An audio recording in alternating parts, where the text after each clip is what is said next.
네, 마리아의 전도회 특송 감사드립니다. 우리 옆에 계신 분들을 축복하며 서로 인사하겠습니다.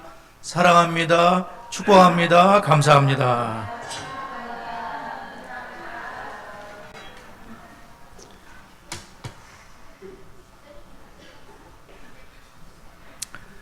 네, 민수기 6장의 말씀으로 우리 자녀들을 또 축복하는 분들을 함께 축복하는 시간을 갖겠습니다. 시작. 여호와는 다니와 성은이에게 복을 주시고 다니와 성은이를 지키시기를 원하며 여호와는 그의 얼굴을 다니와 성은이에게 비추사 은혜 베푸시기를 원하며 여호와는 그 얼굴을 다니와 성은이에게로 향하여 드사 평강 주시기를 원하노라. 그들은 이같이 내 이름으로 이스라엘 자손을 축복할지니 내가 그들에게 복을 주리라. 아멘. 우리 자녀들을 많이 축복하시는 우리 부모님들이 되시기를 바랍니다. 욥기서를 5주 동안 이제 다음 주면은 욥기가 끝나게 되고 또 커리큘럼 한 단계가 또 끝나게 되는데 오늘은 욥기 성령의 4주차를 함께 살펴보도록 하겠습니다. 욥은 말할 수 없는 고난을 겪게 됐고 고난이 찾아왔지만은 왜 도대체 나에게 이런 고난이 찾아왔는지를 알 수가 없었습니다. 우리는 성경을 통해서 욥이 고난이 왜 찾아왔는지 알고 있지만 그분은 그거를 몰랐습니다. 친구들은 계속해서 하는 말이 당신이 잘못했기 때문에 죄를 졌기 때문에 이런 결과가 나온 거다. 이렇게 얘기했지만 욥은 도저히 그 말에 동의할 수가 없었기 때문에 하나님 도대체 왜 그렇습니까? 라고 기도를 했지만 하나님은 전혀 응답을 하지 않고 예전처럼 가까이 해주시지 않는 거예요. 그래서 무지무지 답답하고 괴로운 상황에 있었는데 마침내 하나님께서 오늘 욥에게 말씀을 하시는 거예요. 38장부터 마지막 42장까지 욥에게 말씀을 하시면서 고난에 대한 얘기를 하신 것이 아니라 하나님이 도대체 누구신가에 대한 여러 가지 질문을 하면서 너는 알고 있느냐? 네가 그렇게 지혜롭다 하지만 내가 하는 질문에 답을 좀 해봐라 라고 했을 때에 욥이 답할 수 있는 것은 하나도 없었습니다.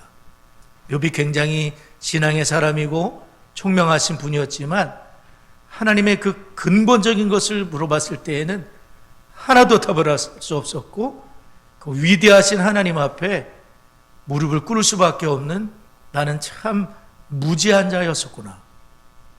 하나님은 다 계획 가운데 뜻 가운데 고난을 주신 것이구나.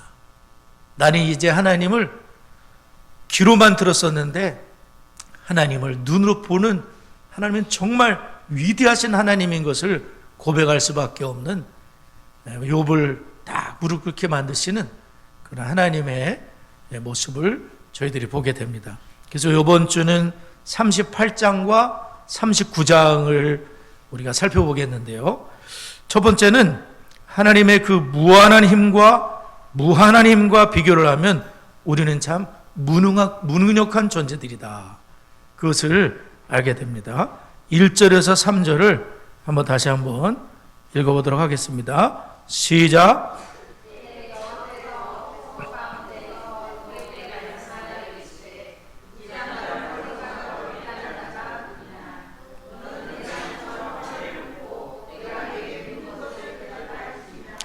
네, 하나님이 말씀하실 때에 그냥 조용히 말씀하시는 것이 아니라 폭풍우 가운데서 말씀하셨다.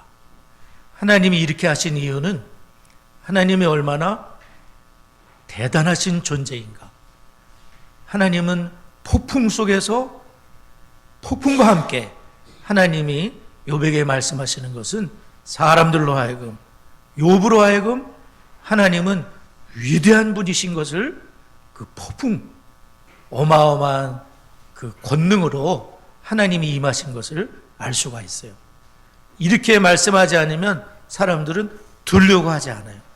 그 때문에 하나님은 조용히도 말씀하시지만 어떤 때에는 폭풍 같은 소리로, 폭풍 속에서 하나님이 들으라 말씀하시는 거예요. 하나님이 위대한 말씀을 지금 들으라 그렇게 하시는 거죠. 그래서 그 욥에게 말씀을 하시면서 하나님이 질문을 이제 하시는데 4절과 5절을 보게 되면 이제 욥에게 이제 본격적인 질문을 하십니다. 내가 그 이제 4, 5절을 현대인의 성경으로 제가 읽어볼게요. 내가 땅에 기초를 놓을 때에 너는 어디 있었느냐? 내가 그렇게 많이 알면 한번 말해 보아라.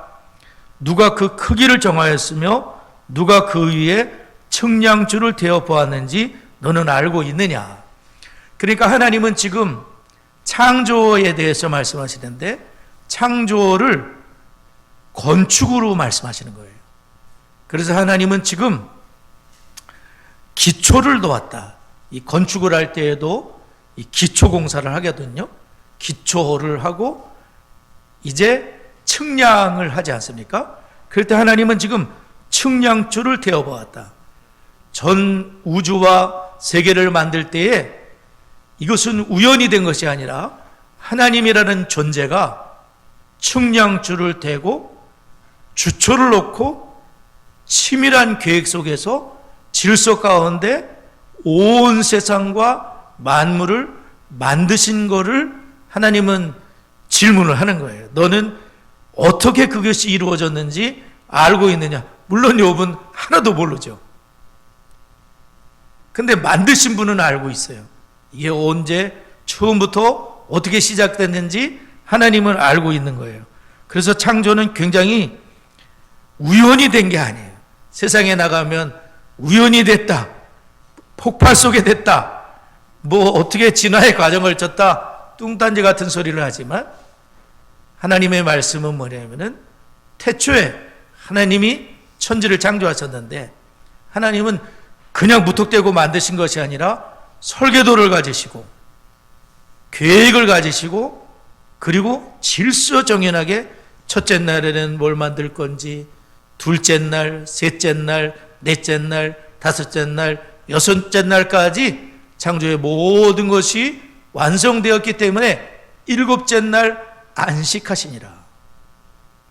하나님은 안식일까지 완벽하게 온 세상 만물을 하나님이 만드셨다. 할렐루야. 하나님은 창조자이시고 우리는 창조를 믿는 거예요. 네. 세상에서 아무리 똑똑한 분들이 뭐 얘기를 해도 우리는 그걸 믿지 않고 전능자 폭풍 가운데서 말씀하시는 이 성경의 하나님의 말씀을 믿고 세상은 집을 만들듯이 건축되어진 거구나. 건축가가 있었구나. 우리 하나님이 건축하셨구나. 이것을 우리는 믿고 있는 것입니다. 8절부터 보게 되면 11절까지는 바다에 대한 얘기를 하고 있어요. 바다 좋아하는 분들 계시죠? 바다, 파도가 막 치고 파도가 높이 치고 어떨 때는 쓰나미가 몰려오기도 해요. 근데 이 바다를 하나님은 어떻게 다루시는가? 하나님은 바다를 갓난 애기같이 다루시는 거예요. 모태라는 말을 쓰고 있고요. 강보, 보자기로 싸거든요. 애기가 태어나면 말씀의 보자기로 싸줘요. 근데 하나님은 지금 이 태에서 애기가 양수가 터져서 나오듯이 지금 바닷물이 팡 터졌을 때에 그를 감싸 안고 그를 잘 다루고 그것을 막아선 분이 누구냐라고 묻고 있는 거예요. 욥은 모르죠.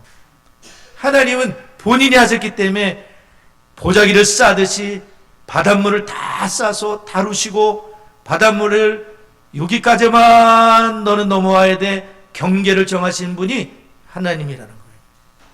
우리는 그냥 바다가 지 마음대로 움직이는지 알고 있지만 그것이 아니라 우리 하나님의 명령을 따라 우리 하나님께서 그 모든 것을 다스리고 계시다는 거죠. 그래서 갓 태어난 아이처럼 태어났을 때 구름으로 옷을 입히고 밤에는 어둠으로 강보를 삼아 감싸신다고 말씀하고 있는 거예요. 그리고 하나님은 바다를 매우 세심하게 돌보고 계시는 것이다.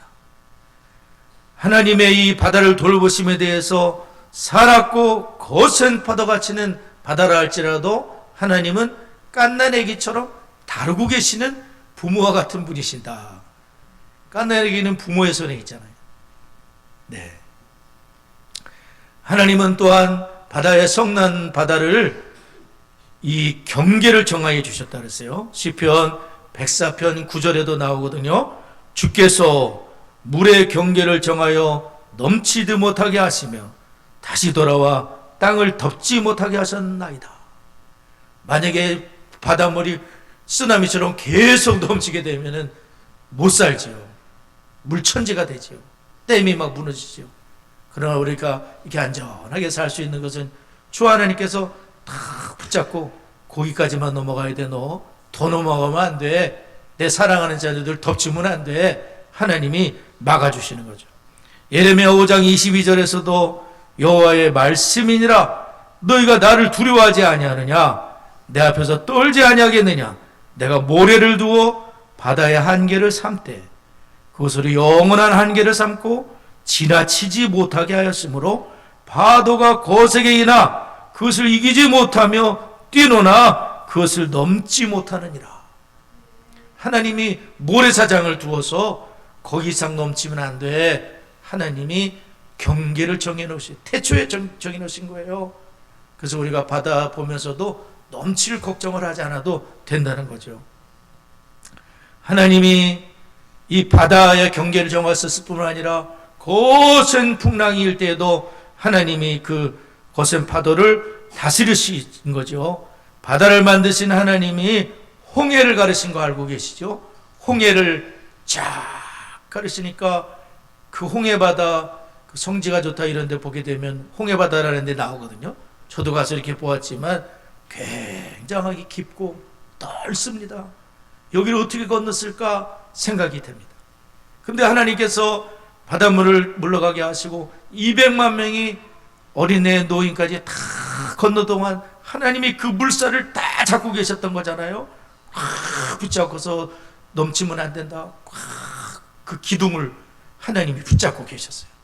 다 건넌 다음에 손을 딱 넣으시니까 확 그냥 그 물살에 그냥 애국 군대가 다 수장이 되도록 하신 거 아니에요?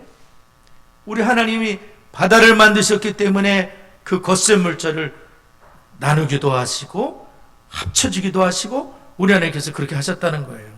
뿐만 아니라 예수 그리스도께서 풍랑이는 바다 바람과 파도를 향해서 명령하지 않으셨습니까? 바람과 파도야 잠잠해라. 그랬더니 바람과 파도가 갑작스럽게 다 고요해지는 거예요. 그 전까지는 배가 뒤집힐 지경이었어요.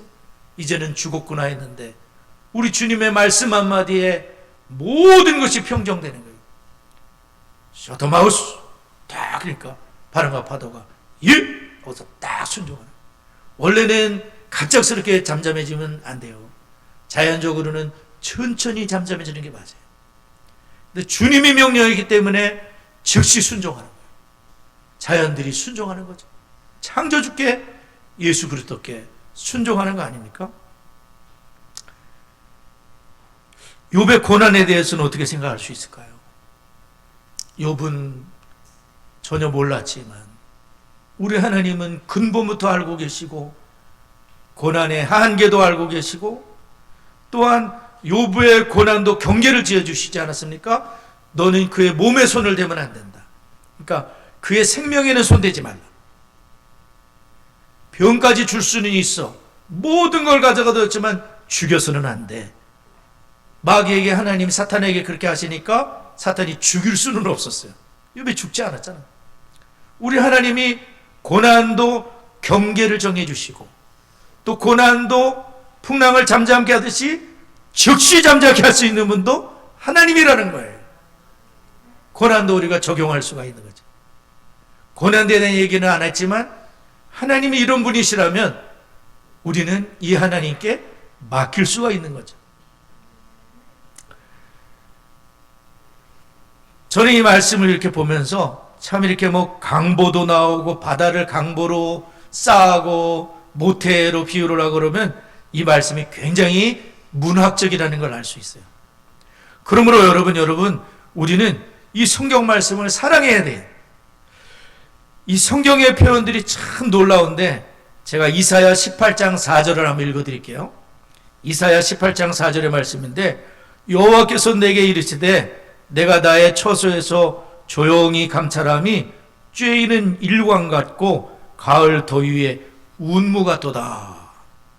무슨 시 한 편 읽는 것 같지 않습니까? 이사야에 나오는 말씀이에요. 가을 더위에 운무 같구나. 표현이 기가 막히지 않습니까? 그래서 여러분, 성경 속에서 영문학이 나왔다는 걸 알아야 돼요. 모든 셰익스피어라든지 그런 위대한 그런 문학가들이 다 성경에서 배운 거예요.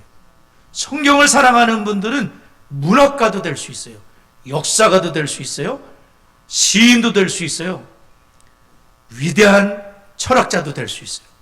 모든 출발은 성경이 다양한 장르의 대단한 고전 중에 고전은 성경이 66권이나 되어 있는 책이에요. 어마어마합니다.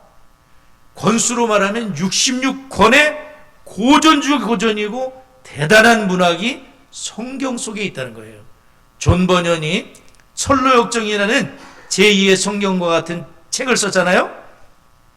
그분이 성경을 읽어서 그렇게 위대한 문학가가 된 거예요. 철로역정의 위대한 책을 성경을 많이 읽었기 때문에 어려서부터 성경을 많이 읽었기 때문에 성경이 그분을 문학가로 만들어준 거예요. 뛰어난 상상력을 가지고 감옥에 있으면서도 성경의 세계를 글로 써서 철로역정이라는 위대한 저술을 만들 수 있었어요. 그러므로 여러분, 이 성경은 다양한 형식의 글들이 있는 거예요. 설화, 이야기, 서사시, 비극, 풍자, 서정시, 축혼과 비가, 찬사, 웅변, 계시.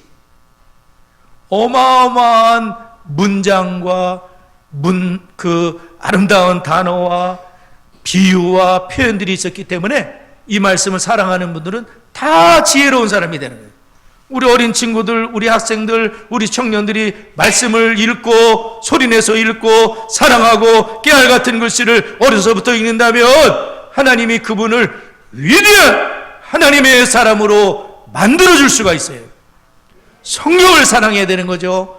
우리 모두 그렇게 될 수 있길 바랍니다. 12절에 보게 되면 아침과 새벽에 대한 얘기가 나오거든요. 아침이 오는 것은 욥이 명했기 때문에 오는 것이 아니라 욥은 그냥 아침이 오는 줄 알았지만 아침을 명하셔서 새벽을 오게 하는 분이 하나님이시다. 16절에 보면 바다에 대한 얘기가 나와요. 바다의 샘에 들어갔었느냐, 깊은 물 밑으로 걸어다녀 보았느냐. 여러분이 바다를 보게 되면요, 우리는 맨몸으로 이렇게 그 바닷속으로 들어가는 분들 계시거든요. 이 줄을 깊이 늘어놓고 바다에 몇 미터까지 들어갈 수 있을까요? 우리 일반 사람들은 몇 미터 들어가지도 못하고 이 자명을 그 속으로 들어간다는 게 쉽지가 않은데 세계 기록이 있어요. 한 몇 미터쯤 들어갈 것 같아요. 여기다 이제 숨을 참고 들어가야 되거든요. 이제 이 발에 차는 걸 뭐라 그래? 이렇게 치는 거. 오리발을 끼고 들어가더라고요. 직선으로 쭉 들어가는데 굉장히 두려울 것 같은 생각이 들어요. 근데 세계 최고 기록이 유튜브를 봤더니 122m라고도 하기도 하고 130m까지 들어가는 분이 계세요. 근데 얼마 동안 숨을 참아야 되냐면 3분 38초를 참아요. 우와. 이렇게 들어가더니 진짜 3분 38초 만에 나왔거든요. 가능하더라고요, 그게. 와. 근데 바다는 몇 미터인지 아십니까? 130m 밖에 못 들어갔잖아요. 바다는 11,022m예요. 굉장히 깊어요. 네. 하나님이 말씀하시니, 여봐, 너 바다 밑에 걸어 다녀 봤느냐? 하나님 바다 밑에 딱 알고 계시, 만드신 분이니까. 그러니까 우리는 하나님 앞에 찍소리도 못하는 거죠. 욥과 같은 위대한 분도 아무 말도 하지 않고 그냥 들을 수밖에 없는 거예요. 예레미야가 3장 19절 23절에 보면 이런 말씀이 있어요. 내 고초와 재난 곧 쑥과 담즙을 기어가소서 내 마음에 그것을 기억하고 내가 낙심이 되오나 이것을 내가 내 마음에 담아두었더니 그것이 오히려 나의 소망이 되어 싸움은 여호와의 인자와 긍휼이 무궁하심으로 우리가 진멸되지 아니합니다. 이것이 아침마다 새로우니 주의 성실하심이 크시도소이다. 하나님은 아침을 가져오셔요. 어떤 아침입니까? 소망의 아침을 주시는 거예요. 어제와 똑같은 아침이 아니에요. 어제는 쑥과 담즙과 같은 고난이 있을지라도 하나님이 해결하시면 오늘 아침은 새 아침이 되는 거예요. 주님만이 우리의 소망이라는 사실을 믿으시기 바랍니다. 모든 것이 주님이 다스린다는 것을 주님은 지금 욥에게 알려주고 계시는 거예요. 두 번째로는 하나님의 완전한 지식에 비해 우리는 아는 것이 거의 없다는 같은 말씀인 거예요. 22절, 23절을 함께 읽어보도록 하겠습니다. 22절, 23절 시작. 내가 눈 곳간에 들어갔었느냐? 우박 창고를 보았느냐? 내가 환난 때와 교전과 전쟁의 날을 위하여 이것을 남겨 두었노라. 눈과 우박에 대한 것인데 이것도 하나님의 주권에 속해 있다는 겁니다. 애굽에서 10가지의 재앙이 내릴 때 7번째 재앙이 우박 재앙이었더라고요. 근데 그때 우박이 하늘에서 쏟아지는데 그냥 쏟아진 게 아니에요. 불덩어리와 함께 쏟아졌다는 거예요. 그래서 불덩어리가 땅에 달리는도다 이렇게 표현했어요. 얼마나 이 불덩어리가 세차게 애굽을 내렸는지 그 내림이 심히 맹렬하여 교만한 애굽을 초토화시켰다는 거예요. 그것이 한 가지의 그냥 재앙이에요. 우박으로 하나님이 무기를 삼으셔서 우박아 내려라, 불덩어리와 함께 내려라. 그러니까 그냥 불과 함께 그냥 폭탄이 떨어지듯이 애굽 전역에 그냥 모든 곡식들이 다 쳐도 아직 나지 않은 거 괜찮고, 번개도 그냥 치는 것 같지만 하나님이 번개도 그분의 손에 달려 있는 거예요. 그래서 모든 재난은 우연이 아니라 하나님의 주권과 그분의 허락이 없이는 되지 않는 것을 보여주고 있습니다. 26절과 27절을 보게 되면 27절 누가 사람 없는 땅에 사람 없는 광야에 비를 내리며 황무하고 황폐한 토지를 흡족하게 하여 연한 풀이 돋아나게 하였느냐. 사람 없는 땅을 누가 돌보겠습니까? 아무도 돌보지 않지만 우리 하나님이 적당한 때에 사막에도 비를 내려주셔가지고 그것이 다 돋아나가지고 또 사막에서 살고 있는 아이들이 먹을 수 있도록 우리 하나님이 이끌어 주신다는 거예요. 그것처럼 하나님이 하나님의 형상대로 지음받은 주의 자녀들을 돌보지 않겠느냐. 욥을 버린 것처럼 보였지만 하나님은 버린 것이 아니라 너를 생명을 붙잡고 있으며 하나님이 모든 것을 회복시키는 분도 하나님이라는 걸 보여주는 거죠. 31절과 33절에서는 별들에 대한 얘기를 하고 있어요. 별에 얘기하는데 지난번에 한번 말씀드린 적이 있지만 하늘의 별이 얼마나 많을까요? 별이 굉장히 많죠. 별이 얼마나 많은지 말씀드릴게요. 전 세계에 있는 모든 모래의 알갱이의 숫자를 합친 거에 7배 혹은 10배 정도의 별이 하늘에 있다고 합니다. 모래 알갱이 전부를 합친 숫자에 7배 혹은 10배라고 하는 분도 있어요. 그렇게 많은 별들을 우리 하나님이 운행하시잖아요. 별들이 부딪히지 않도록, 별이 소멸되고 별이 생성되는 모든 것이 우리 하나님의 섭리 속에 그분이 하고 계시는 거예요. 지구에 부딪히지 않도록, 지구가 폭발하지 않도록 지구는 적당한 기울기를 가지고 자전을 하며 공전을 하며 그래 빠른 속도로 지금 지구가 움직이지만 우리가 멀미나지 않도록 우리 하나님의 편안하게 모든 것을 지금 돌보고 계신 분이 하나님이라는 그런 말씀인 거예요. 이 하나님이 임하실 때 모든 질서가 찾아오고 삶의 고난도 제자리를 찾게 될 줄 믿습니다. 마지막으로는 하나님의 무한한 임재와 계획에 비하면 우리는 너무나 작은 존재라는 거예요. 39절에서 41절 함께 읽겠습니다. 시작. 내가 사자를 위하여 먹이를 사냥하겠느냐? 젊은 사자의 식욕을 채우겠느냐? 그것들이 굴에 엎드리며 숲에 앉아 숨어 기다리느니라. 까마귀 새끼가 하나님을 향하여 부르짖으며 먹을 것이 없어서 허우적거릴 때에 그것을 위하여 먹이를 마련하는 이가 누구냐? 욥기 38장 39장에서는 10가지 종류의 야생동물들을 14번에 걸쳐 그 일을 누가 했느냐고 묻고 계시는데, 욥도 한때는 가축을 많이 길러보았지만 사자를 위해서는 욥이 뭘 한 것이 없습니다. 근데 하나님은 사자가 병든 사자도 있고 어린 사자도 있고 그런 사자들이 먹을 것을 하나님이 준비해 주실 뿐만 아니라 까마귀 얘기를 하는 거예요. 까마귀에 대한, 까마귀 새끼가 먹을 것이 없어서 지금 이렇게 허우적대고 있을 때 그 까마귀 애미도 먹을 걸 준비를 해야 되는데 그때 허우적대고 있는 거예요. 내 새끼를 먹여야 되는데 그때 우리 하나님께서 먹을 것을 준비해 주시는 분이 바로 하나님이다. 미천한 거, 허우적대고 있는 까마귀 새끼도 돌보시는 우리 자애로우신 자비하신 하나님이 우리 하나님이라는 사실이죠. 그러니 우리같이 하나님의 형상받은 주의 자녀들, 예수 믿는 자녀가 허우적될 때에 하나님이 돕지 않으시겠느냐는 그런 말씀인 거예요. 39장 1절에서 4절에 보면 산염소와 암사슴의 새끼 낳는 걸 얘기하고 계세요. 어떻게 새끼를 낳는지 아느냐? 그때 3절 읽어보면 그들은 몸을 구부리고 새끼를 낳으니 그 괴로움이 지나간다. 이것을 다른 말로 생각해 보면 너가 지금 새끼를 낳는 것 같은 큰 진통과 고난 속에 있지만 결국 그 고난은 지나간다. 새끼를 낳고 나온 다음에는 얼마나 기쁨이 찾아오나요? 그처럼 지금 고난의 고통 속에 네가 진통을 하고 있지만 이 고난은 지나가서 기쁨이 될 수 있다는 그것을 하나님이 보여주고 있는 거예요. 이제 말씀을 맺습니다. 욥은 계속되는 하나님의 질문 앞에 하나도 대답할 수가 없었어요. 하나님은 작은 분이 아니에요. 하나님은 어리석은 분도 아니에요.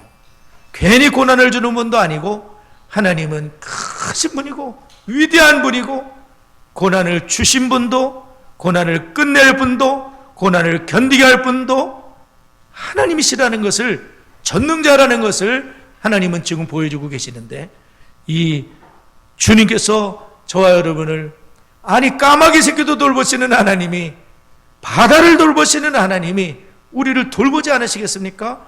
우리를 천국 가는 그날까지 인도하신다는 사실을 믿고 오직 주님만 바라보고 사랑하고 영광 돌리는 저희 모두가 될 수 있기를 바랍니다.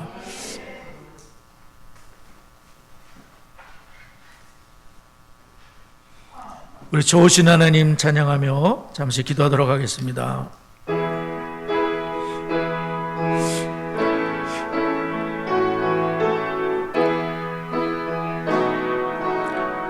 좋으신 하나님, 좋으신 하나님, 좋으신 하나님, 참 좋으신 나의 하나. 우리의 기도를, 우리의 기도를 응답해 주시니 참 좋으신 나의 하나. 한없는 축복을, 한없는 축복을 우리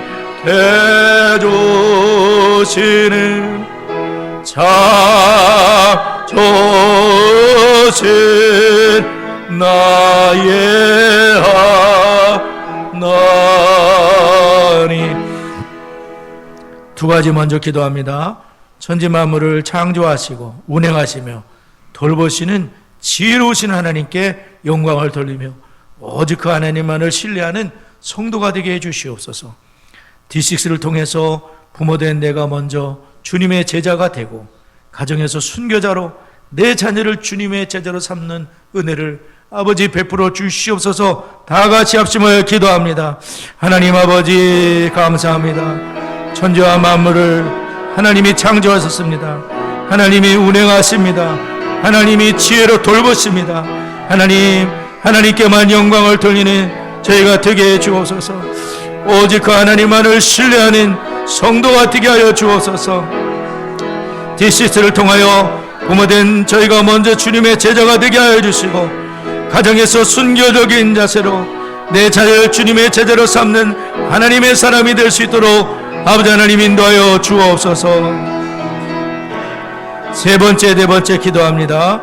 D6로 교회와 가정이 동역하게 하시고 세대와 세대가 연결되며 신앙의 대물림이 되는 명문 가문들로 세워질 수 있도록 D6 컨퍼런스가 다가오고 있습니다. 목회 리더십 세미나의 가운데 모든 강사님들과 꼭 필요한 들이 참여해서 은혜 받는 귀한 시간이 되도록 또 스텝으로 섬기는 목사님들을 위해서 우리 다 같이 합심하여 기도합니다. 하나님 아버지 감사합니다. D6를 통하여 교회 가정이 동역하게 하여 주시고 세대와 세대가 연결되게 하여 주시고 신앙을 대물림하는 명문 가문들로 세워질 수 있도록 하나님이 역사하여 주옵소서. 디스 컨퍼런스가 다가오고 있습니다. 목사 리더십을 통해 하나님이 영광 받아주시고 모든 강사님들을 축복하여 주시고 하나님 아버지 꼭 필요한 분들이 등록하여 은혜 받게 하여 주시고 하나님 아버지 스텝으로 섬기는 주님의 종들에게 복을 내려주시고 하나님 인도하여 주옵소서. 아버지 역사하여 주옵소서. 예수님의 이름으로 기도드리옵나이다. 아멘.